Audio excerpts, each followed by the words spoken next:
Hey everyone, and welcome back to The Explainer. Today we're doing a bit of an archaeological deep dive, excavating the blueprints of humanity's earliest urban pioneers. We're looking at the staggering engineering and complex social organization of the Indus Valley Civilization. Let's get right into exactly how this ancient society engineered the framework for the very urban life we're all living today, piece by piece.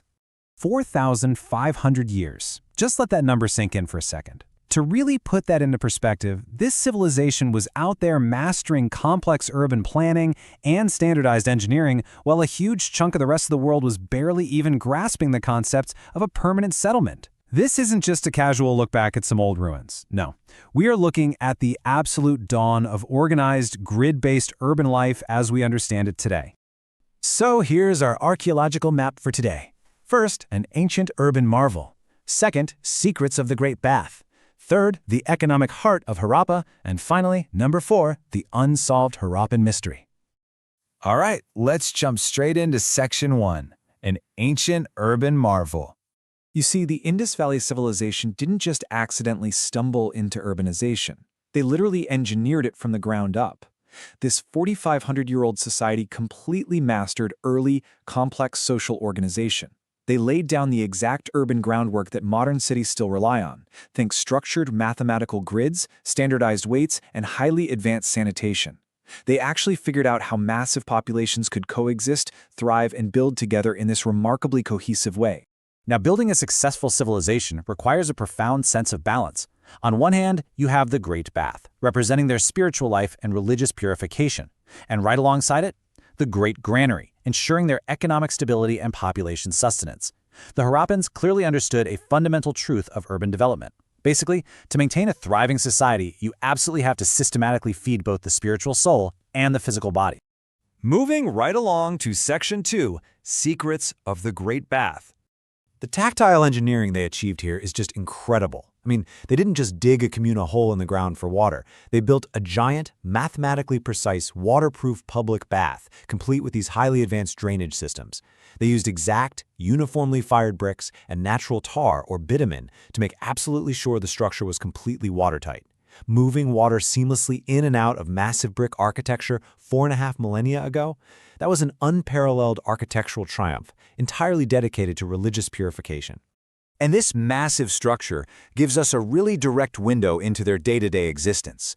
It wasn't just a pool, it was the beating, vital heart of the entire community. Centralized, shared rituals, like purification at a monumental location like this, act as the glue that unites a highly complex society. It gave thousands of distinct individuals a shared identity and a totally unified cultural purpose. Let's shift gears to Section 3, the economic heart of Harappa.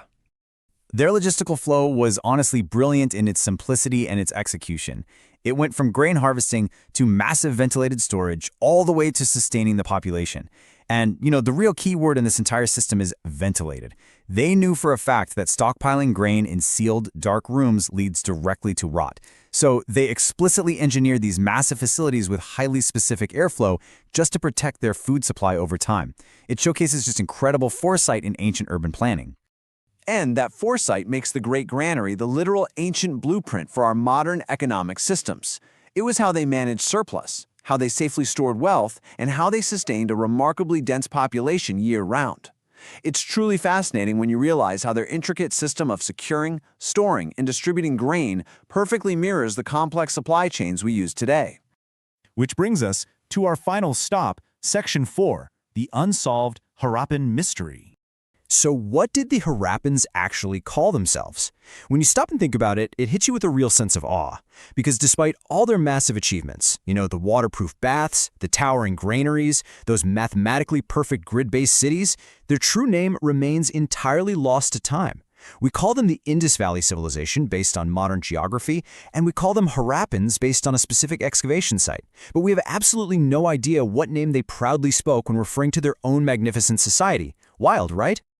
I want to wrap up our explainer today by leaving you with this incredibly powerful quote from the source material. What stories did they tell beside the waters of the Great Bath and the stores of the Great Granary?